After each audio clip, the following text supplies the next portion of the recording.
In this video, we will be looking at 3 statues which include Augustus as Pontifex Maximus, Napoleon in Triumph, and George Washington.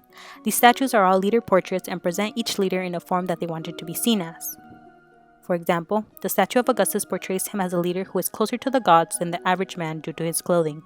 However, the statues of Napoleon in Triumph and George Washington display their power by referencing to rulers before their time, without using any religious connotation in their favor. Both Napoleon and Washington reference the Romans in their statues by including certain details to allude to previous roles in the government in which they are trying to mimic.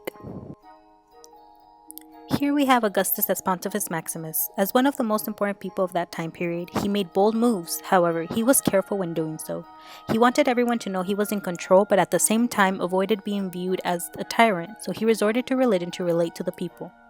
He gained his citizens' support by associating himself closely to the gods, which helped him be a successful emperor. The Augustus as Pontifex Maximus statue was a power move depicted through the physical style, which displays him as the head of religion and of state. As you can see, Augustus makes a political statement by the way he is dressed. He wears a toga that covers his head, which is unusual because he is often depicted with armor ready for battle. By wearing the toga, he is implying the power he has as Pontifex Maximus. As Pontifex Maximus, you have the most respectable yet highest position in religion. Pontifex Maximus means greatest pontiff, or in other words, greatest bridge builder, which further symbolizes the bridge between the gods and the common man he hints at with this statue. Having this title meant that Augustus was portraying himself as closer to the gods, having the privilege to pass on the word of God onto the rest of the people.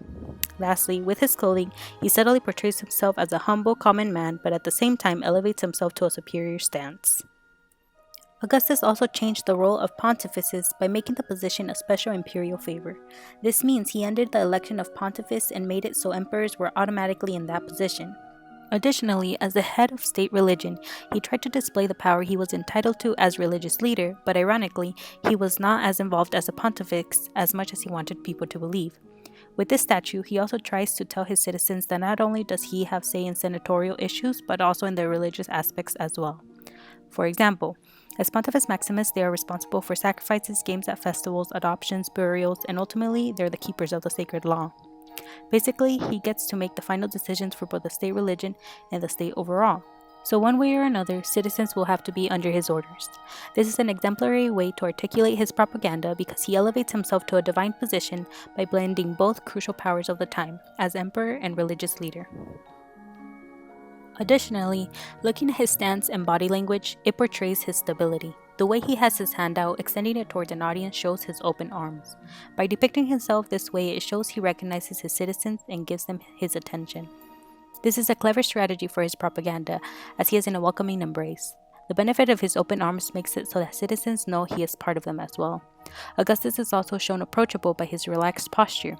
His relaxed body language further shows his stability because it tells the people who encounter the statue he has everything under control, which ironically he does. The stability he shows with his body language also comments on the fact that he wants citizens to understand that the Roman religious values are in a stable state along with the empire.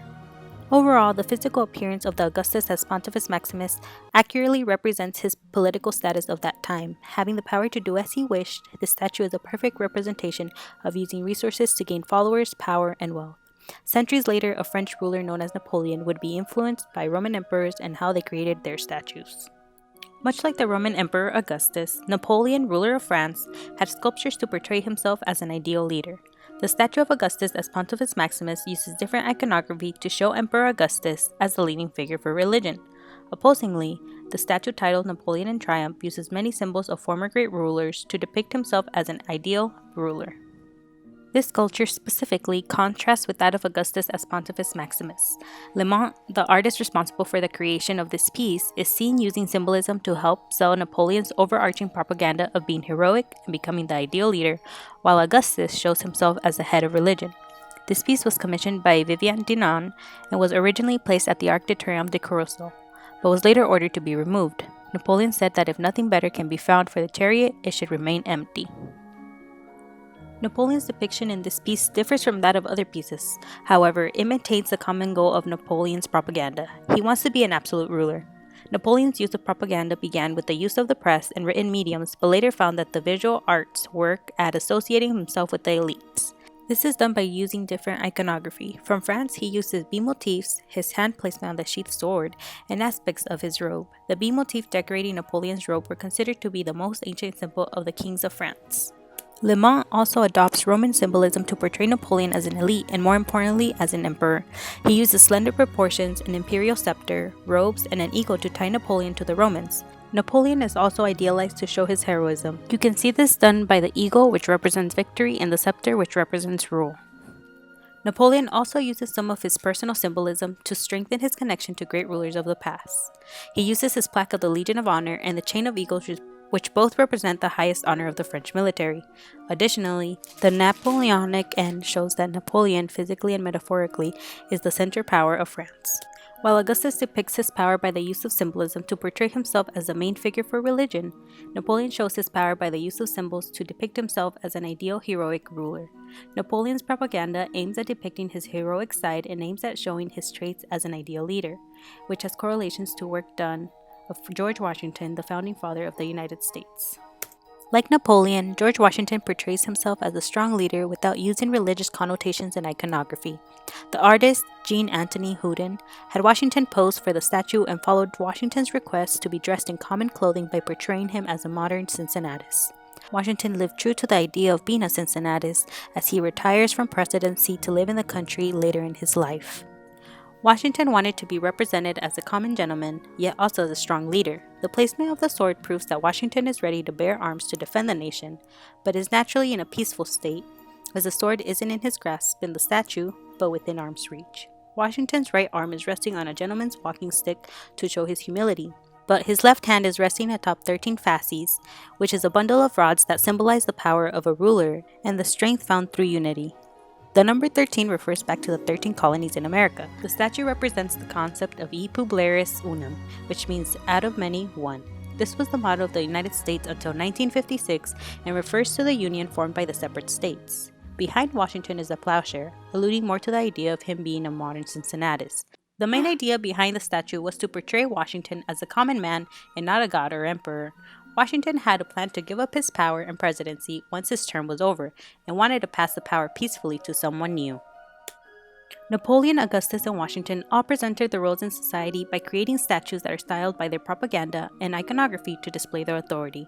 The Pontifex Maximus represents how Augustus was close to the gods and presented the additional roles he played along with this power, proving religion to be a heavy influence on his statue. However, Napoleon in triumph is displayed with features similar to a Roman emperor to further express his power and strength as he tries to unify Europe without using any ancient or common gods. Also, George Washington is displayed to show unity between the original 13 colonies by using iconography of a Roman Cincinnatus without the use of any gods. The three leaders' statues differ based on the need of involving religion in their propaganda to display their power.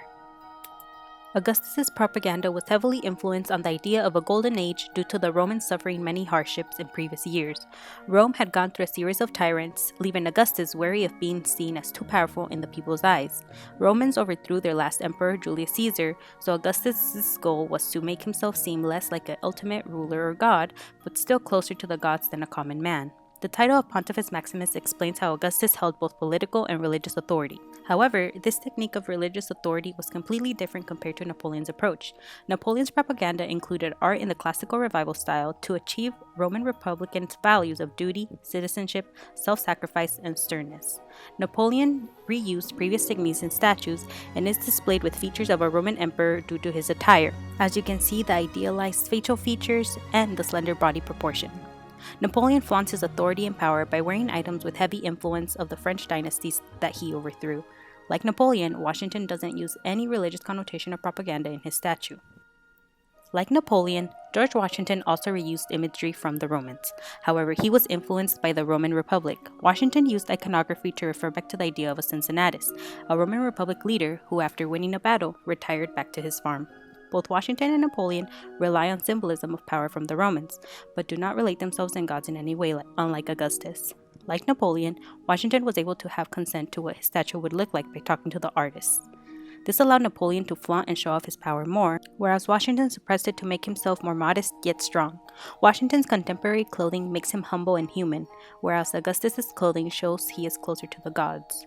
Washington draws on the belief that he is no better than the average man and holds no extra power to men. while Augustus directly shows that he is closer to the gods than his men, making himself superior. By utilizing a statue style, all leaders display their propaganda and iconography to express their power and authority. All the leaders' techniques for the propaganda and iconography differ based on the needs of society at their respective time. Augustus is careful not to become a full tyrant or too powerful by using religion to balance out and show his proximity to the gods. However, Napoleon plays on the Romans, and specifically the Roman Empire, to further display his authority and power, using powerful representations in the past to further improve his own image, without the use of any god. Washington refers back to the Roman Republic figure of Cincinnatus to display his ideal form of power without reference to a god again. By not connecting themselves to a religion or church, Napoleon and Washington were still able to portray themselves as worthy leaders. However, Augustus, if not for the use of Pontifex Maximus, would have had a harder time to represent his actions and leadership if not for the use of gods in his work. I now thank you for your time, and I hope you enjoyed.